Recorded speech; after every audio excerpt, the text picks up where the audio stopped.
Welcome back to the Shenanigans, guys. It has been a big weekend for us nerds. Yes, it has. This past weekend, we had San Diego Comic-Con. Personally, something on my bucket list. I do want to go 1 year to the infamous San Diego Comic-Con. We got a lot to unpack here. As you can see, I got Jeff back with me for another video. Talk me into it. I had so much fun last time. I'm like, you know what, let's go. And as somebody who's been to Comic-Con International in San Diego, if you are an uber nerd as we are, it is 100% mandatory that you make the trek to our Mecca, our homeland, our religious retreat known as San Diego Comic-Con, because it is outstanding. All the booths are outstanding. Just the whole experience in general is just really cool. People walking around dressed up, all the booths, all the panels. When I went, DC actually pulled out of Hall H, and I was really upset about that because that's the main reason I wanted to go. I'm like, yeah, we're not going to do Hall H this year. And I'm like, well, fuck you then. I did get to see the premiere of Batman Hush, the animated movie, which was cool. But no, if you're an uber nerd as we are, and Tommy, this goes for you, you must go to San Diego 1 year. Maybe we'll go do that next year. Maybe that'd be a ride. That'd be a fucking blast. It's a blast. So hopping right into it, we're gonna start off with the stuff that's not necessarily my cup of tea, but I know nerd fandom out there and Chris alike, when he does get a chance to watch this, he'll be back before you know, guys. We got new Rings of Power stuff announced. Believe we're getting a new season of that. He's a big Lord of the Rings fan. I am not. I like Lord of the Rings. I got halfway through season 1 and I was just like, So I stopped. I might go back and watch it. But hey, season 3, somebody must be watching it if they're going to do another season. So, not saying where I work, but at my job there are quite many demos playing really the Rings of Power stuff. So it nice. definitely has its following. The Lord of the Rings fandom is diehard. So we also got a new Blade Runner 2099 show coming out on Prime. Interesting. Directed by Ridley Scott, so that should be pretty darn good. All right. The trailer looked very, very Blade Runner from the little bit I know of it. Okay. Lots of neon colors, dark vibes, underground city type of vibe. Feels very Blade Runner from what I know of it. Okay. Check that out. We did get the new Resident Evil trailer, which that one I'm excited for. I grew up on the original Resident Evil games on PlayStation. No, wait. The jump scares leave me nightmares to this day. Real quick, I saw I think it was a Resident Evil trailer on YouTube before Comic-Con landed. It was the same thing before, I think. Yeah, it's it was the guy in the house. Before, yeah. It's a guy in a house and everybody's chasing. Okay. So it starts with him at a hospital. He is looks like he is a medical delivery person. Okay. Yeah. Because he's trying to transport this square green health pack, which looks like it's right out of the games. Mm-hmm. Which is awesome. And all of this, from what I gathered, at least in the trailer, is going to be following him through the outbreak from Umbrella Corp and all that. Okay. It's not going to follow any specific game, which to me, that's the best way to do it. Don't try to follow a Resident Evil game. Well, there's so many. Because, one, there's so many. Two, a bunch of them don't necessarily line up, you know what I mean, and work, you know what I mean? It's just, I'd say just do it the way he's doing it. It is the director of Weapons, which got tons of awards. That Weapons was good. Did you see it? He's doing that. I did not see it yet. After seeing he's doing Resident Evil, I'm going to watch it this week at some point. Absolutely. Obviously, it won't be Thursday, but no. But hey, we did get Coyote versus Acme. I'm excited for that. That looks very interesting as someone who grew up on Roadrunner and Wile E. Coyote. I like that he's finally filing his class action lawsuits against the Acme Corporation. Correct. It's about time. It's been generations. This Coyote's he's owed at least some billions of dollars by this billions company. Probably at this point. This poor Coyote. We had John Cena in that, which should be good. I always like him in a not good guy role or a non-kid friendly role. To me, Yes. that's the best John Cena. Hearing John Cena swear, and I'll get back to this in a bit. Watching Peacemaker with John Cena, hearing him swear and do drugs and join in orgies is hysterical because it's John Cena. It's amazing. It's It's Mr. Hustle, Loyalty, and correct. Respect. Yes. Family friendly, PG WWE era John Cena. And here he is doing blow and banging hookers. So it's amazing. Good for you, That's Jeff. been everything pretty much since he's been out of the WWE. Yeah, So awesome. it's good. Good for him. And then before we get into the DC and Marvel, because that's the big stuff we know you're here for, we had a Spaceballs panel. I saw that. I saw Rick Moranis come out and I lost my mind. Rick Moranis was there. Josh Gad made a statement which to me gives me hope that this movie is going to be as good or better than the first one. No, hear me out. Hear me out. It is a love letter to John Candy. Okay, listen. I love John Candy. John Candy is super underrated for the era. I mean, the era of 80s comedy, you had John Candy, Rick Moranis, Steve Martin, Martin Short, Chevy Chase, the Belushi. You had Dan Aykroyd, Bill Murray, the Ghostbusters. I mean, 80s comedy is the pinnacle of comedy. So I really feel like John Candy always kind of got lost in the shuffle. But as Barf from the original movie, Barf was like almost the whole movie besides Dark Helmet. You know, and for me, my favorite John Candy, I'll reminisce real quick and then I'll let you get back to it, but was John Candy in the original National Lampoon's Vacation, sitting in his little folding chair, big ass John Candy in a little chair out in front of Wally World. And when they pull up, sorry folks, park's closed, is John Candy for me. That was great. Just the way he delivers it is fantastic. And then he goes on the roller coaster with Clark and everything. But I really hope, and because I was really let down by Happy Gilmore too. I really hated every second of it. Not every second. The beginning gave me some hope. I do think it's cool that it's supposed to take place here in Connecticut. But the rest of the movie, they're on super duper steroids or something, or they had their tendons cut or something. So I just really hope that that wasn't the greatest that wasn't the greatest idea there. And I really think Spaceballs is so iconic that has survived this long without an actual sequel. I really hope they don't ruin this. So here's my question: have you ever seen a bad follow-up movie from Mel Brooks? Has he ever made a bad sequel? No, he has not. No. Did Mel Brooks actually make this movie though? Because he's like 105. Mel Brooks wrote the movie.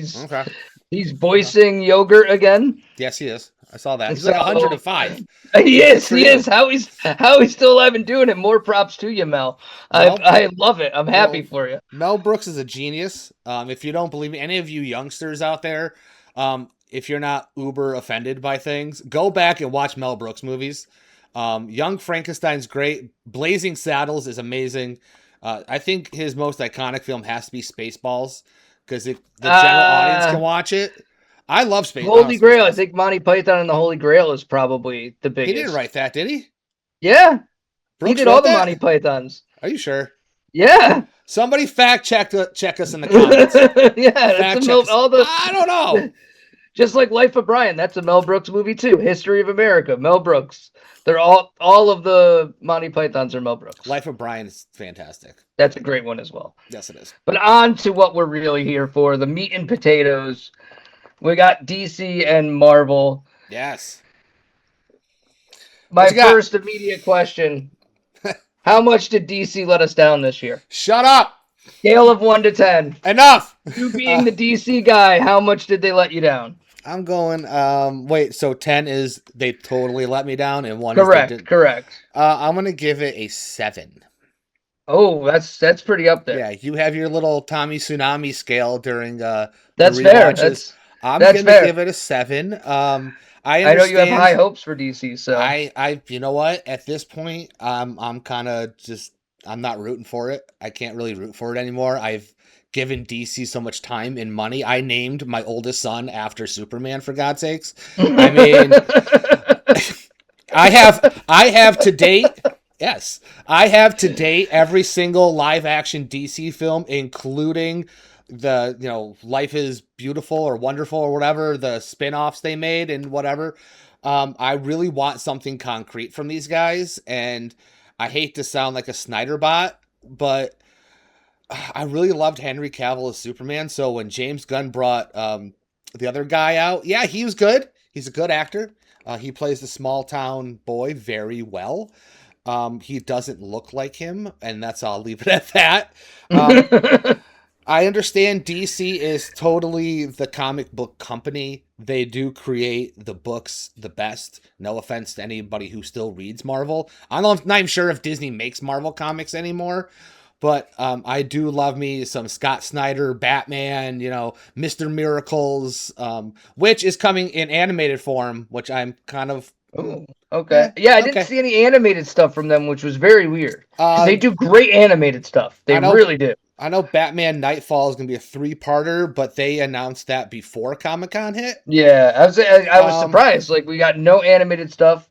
All we got, and this was even before Comic-Con, was Clayface.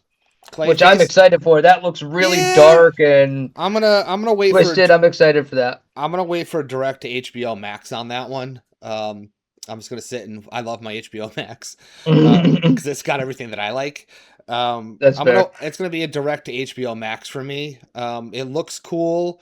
I'm not gonna pay $14 in a kidney to go see it.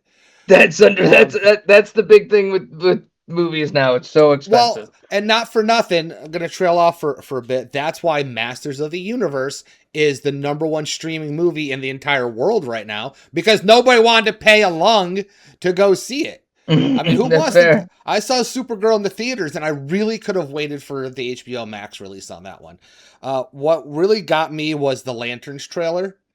I'm really glad they're finally... James Gunn, for some reason, he does something special with between the shows and the movies. It's two completely different things. I mean, Peacemaker was outstanding. I really think it's James Gunn at his absolute dark and perverted best. The writing, the story, the acting, everything was spot on. I loved every second of it. I'm really excited for Lanterns. I lost my mind in the trailer when she goes, "Oh, you're a space cop." Finally, I paused my phone and went, "Yes!" Because finally we're going to get the Lanterns for who the Lanterns really are. They are space cops. The only place they can't go is inside Gotham without Batman say so. They patrol the galaxy. There's different SWAT units, for God's sakes. I do love the fact that Hal does, and this is total spoiler alerts. If you haven't seen it, go watch it. At the end of the trailer, he is talking to Sinestro, who's in prison, the space prison that they have on Oa. And it's very apparent that, again, comic book accurate, and you know me, I'm very big on my comic book accurate. Jon Stewart is there to replace an older Hal Jordan. Yeah. And Guy shows up and warns him of it, which confused me. Why is Guy Gardner here at this point? But whatever, it is what it is. I do, and when he started reciting the Lantern Oath, I started to cry a little bit. Because, yes, let's do it. I'm so excited for the show. I'm excited. And when it comes to Guy, if you can have Nathan Fillion in your movie, you put Nathan Fillion in your movie. I didn't really like him in Superman. But I like him in everything he does. But he's supposed to be a dick. He's got Gardner. Yeah, exactly. He's kind of an asshole. But I'm really excited for this series. I can't wait for August 15th. I actually put it in my family calendar. Do not bother me on August 15th because I am blackest day, darkest night, man. I'm gonna go for it. I am so excited for it. Understandable. But that's all they gave us. That's all they gave us. Exactly. That was it. And then they did have a lot of comic announcements, but that's not my cup of tea, so to speak. Don't tell me, I'm still a comic book guy, but don't tell me that you don't have clips and you couldn't pull out the cast of Man of Tomorrow. and put Well, them on stage. they did show behind the scenes stuff on it, but they didn't show any I don't like want to see behind the scenes stuff. I want to see trailers. I want to talk. I want to talk to Nick Holt. I want this. I want the I panels understand. the way they're Yeah. supposed to be set up. So, but And that's me. that's to me, that's part of what was a letdown. Like DC, you gotta at this point, why are you not at least close to doing what Marvel's doing? Now, do I expect you to just be that deep into a universe that quick? No, not at all. Well, But this you know is how to do where it. It's been proven on how to do it where it works. and that is the problem though that Snyder and Warner Brothers. Well, Warner Brothers put Snyder in. They made Man of Steel, which is still my favorite Superman movie of all time. I don't care what anybody has to say about it. I freaking love it. But then they were supposed to make a Superman 2, a Wonder Woman, and then Batman versus Superman. But because Avengers did so well, Yeah, and Disney now owns all these IPs. I'm granted they own all of Marvel now. But the IPs they did own, yeah, and yeah, Avengers did so well. Warner Brothers freaked out and said, "No, rush it to Justice League now." But yeah, they yeah. didn't let him set it up. I'm kind of glad they're letting Gunn set it up. So I'm hoping for things, but something's got to be better than Supergirl. But but like you said, the blueprint's out there. You can't rush Exactly. it. You're pretty much starting from scratch, kind of sorta starting from scratch. You can't rush this time. Yeah, and you don't need a ton of movies. You just No. need movies that make sense. Our phase one and phase two, actually, the first three phases of Marvel were basically how you were supposed to do it. When they hit phase four, that's when Marvel went kind of overboard It went batshit because bonkers. because they did so much, nothing came out good. No, it was I'm the not gonna say same. nothing came out good, but not nearly enough came out good. And again, since this is only my second episode on here, I will go easy on this one. They rushed it. They rushed it. There was no story creation. There was no character creation. It was a carbon copy of a carbon copy of a carbon copy, leading all the way up to Infinity War.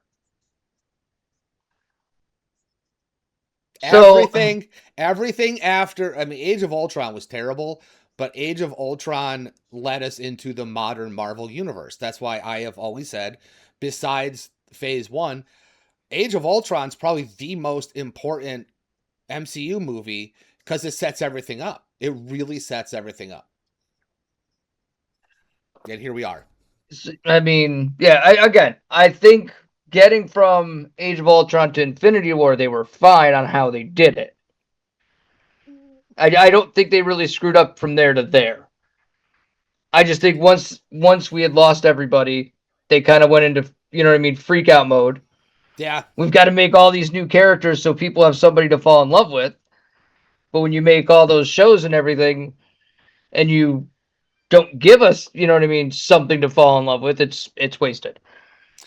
You know, But I really I agree. They did go into freak out mode and they tried to make new characters and a lot of it didn't work. It is cool to see Shang-Chi back, even though Shang-Chi was probably one of the most boring comic book movies I've ever the seen. the fighting scenes were fantastic. Oh, The the story visual was effects are great. terrible. There was no story. It was Story bad. was terrible though. But I really feel like they redeemed themselves going into Fantastic Four. I love the Yes, Fantastic Four yes. movie. I've said Thunderbolts was before, amazing. I I loved haven't seen Thunderbolts. Thunderbolts yet. I'm gonna go back and watch it. I love Deadpool, Wolverine, especially the part where he looks at Jackman and go, "You're entering at kind of a low point." Yep, Because you are yep. entering at kind of because Yeah. now all that movie was is them erasing Fox. That's Yeah. all the movie was, and that's exactly Deadpool killed the universe, which is great. I did like seeing Ryan Reynolds show up at Hall H dressed as Gray Deadpool. So That was hysterical. here's what I took from that. I had a friend who I was like, "Oh, did you see anything that happened at Comic-Con?" He's like, "You mean Deadpool showing up in his Force X suit?" And I was like, "Not how I saw it, but I was like, it is designed the same way." Yeah. He said, "What do you mean?" I go, "He said he was wearing his Canadian tuxedo. That means he's dressed in all denim. Mm-hmm. It Yep. was gray denim, It was great, Adam. jean gray. Oh, come on. We're getting everything leading up, in my opinion, to just letting it out there. She's Jean Grey. There's no way she's not. There's no way Sadie Sink is not Jean Grey. As much as I hope it's somebody different because I want that kind of surprise. I want the surprises. What are they doing? Why are they doing So this? We got a now few minutes again, left. Let's talk about this. all right. So we already got confirmation that Steve Rogers is not is not Captain America. He is Steve Rogers, but Anthony Mackie and Chris Evans have both said he's playing Nomad. Okay. Now, I don't know enough about Nomad. It's not, to me, that's not a huge deal. But for the big nerds, they probably already saw this coming, in my opinion.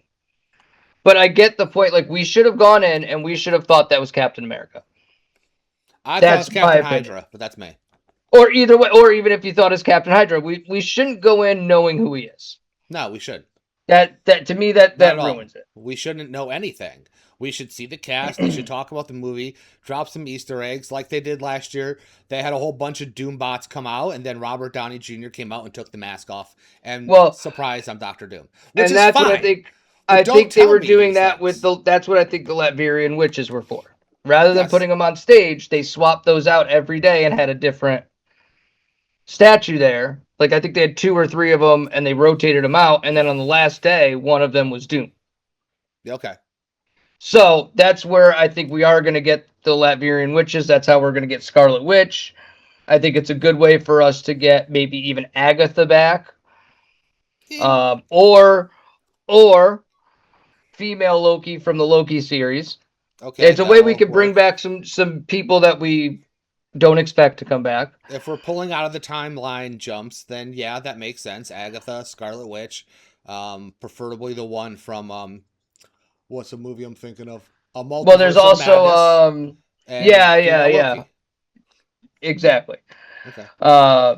They did release some extra footage for Doomsday.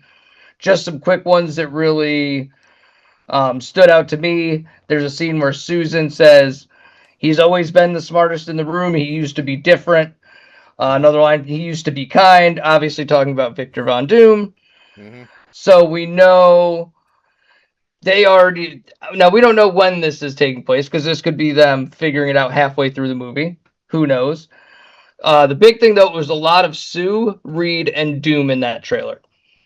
We didn't get any Ben. We didn't get Yelena, John Walker, Red Guardian, Bucky. We didn't get Nightcrawler. We didn't get Mystique or Beast. These are all characters we know are in the movie. Well, I read an interview. Was it an interview with one of the Russo? Was it Joe Russo? He said this is a Doctor. We will go into Doctor Doom's past in this. Yeah, movie. this is going to be a Doom movie for sure. Fine by me. So I don't think we are going to find out anything about why he looks like Tony Stark until towards the end of the movie.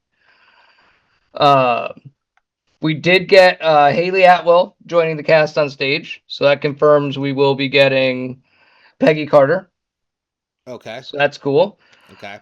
We get a scene of Doom chasing Thor, and we get a scene of him raising, I believe they said it was like 6 Sentinels, which I'm assuming is the scene where he's fighting Cyclops, and then Cyclops goes crazy, says, "Open your eyes." Okay. That was kind of the big things. There was a lot of still repeating moments from the trailer they released 3 days ago. I think it was, whatever day it was. 4 days ago. I'm going to make a prediction here. I think we're not going to get really a Doctor Strange sighting until the end of the movie after Doom kills the X-Men. Okay. I could see it. There's going to be a lot of people we don't get till the second movie. I know that for a fact. I think all of this, especially from the first trailer we talked about last week, all of that is going to be the main action scenes, and the X-Men aren't going to know why Shang-Chi is here and why these guys are here, so that's why they're kind of fighting. Yeah, they're all going to be fighting because they don't know why each other is, where they are and who they are. But I think they're going to come together, but this is Doom and Feige finally putting the Patrick Stewart X-Men to rest. Yep. And then our last announcement, which really wasn't an announcement, it was on kind of a side panel. We got some information on Vision Quest. It will be 8 episodes starting October 14th. Mm-hmm. So that's coming before we know it. That's only a few months away. It's going to follow basically right after WandaVision of Vision finding his kids, that kind of stuff. It's going to be him digging into his past memories. So we will get Jarvis and Ultron in some form. Yeah. And it is going to be the third part of the WandaVision trilogy. Okay. So if you have not watched Agatha, may want to go watch that before Vision Quest. I didn't watch For Agatha. those of you who want to, I have not watched either, so I'm going to be watching it. Okay. But for anybody watching that's going to be interested in Vision Quest, I would say make sure you've seen the first 2 parts because it feels like it'll be pretty important. Yeah. And other than that, I think that's all we got really for big stuff from Comic-Con. But that's it. I mean, that's Doomsday was the big one. That's what stole the show, as Marvel usually does with something. Of course. Disney money. Hey, Disney money. It all helps. That Disney money. It definitely helps, man. It really does. The big bag of Marvel cash. You got that Mickey and Minnie money. You can do a lot of things. You can do whatever you want. And now coming up, we have D23 coming up. Correct. That's in a couple months. That's where I think we're really going to get our X-Men announcements. I think so too. I know we'll be breaking that down, I'm sure. Of course we will. Didn't they release a timeline though, real quick, with the X-Men on there? Because I have not seen a new one. I have not seen a new timeline released. I have not seen one myself, so I don't want to say yes or no. I just know the next 2 things we're getting for movies are Doomsday and Secret Wars. Doomsday, Secret Wars. Okay. I don't know of anything in between. Now that D23, they may say, hey, we've got this movie releasing in May of next year in between them. Who knows? They didn't announce anything that I saw. I didn't see a timeline on anything I watched in terms of what happened at Comic-Con. So if you saw any sort of timeline that's new, put it in the comments. I'd love to see it. Yeah, I want to see it. We did get a mock Spaceballs timeline, which was quite funny because we know that's not actually going to happen. But go look up those images. Go look up those images if you haven't. Spaceballs, the TV. Spaceballs, yes, we need more money. Yes, we need more money. That's fantastic. All right, well, next episode, we're talking Spider-Man, because Spider-Man's coming up. That should be dropping this Thursday, I would think, because that's when early release is, if you haven't gone to a red carpet, because we're not cool like that. Not yet. I know there are a lot of people dropping spoiler-free reviews, I think today and tomorrow. Ours will most likely be Friday, Saturday, maybe even Monday. I'm going to see it Thursday night, so we'll see what I can come up with and when we can drop it, but it will be at the latest Monday. Yeah. It'll be a spoiler-free review. Don't worry, guys. We're not going to spoil that. We'll wait at least a month or so before we do anything spoiler-related. No, we won't. That's fair. No, we won't. No, we won't. But as always, we shenan once, we will shenan again. We'll catch you guys in the next episode. Bye.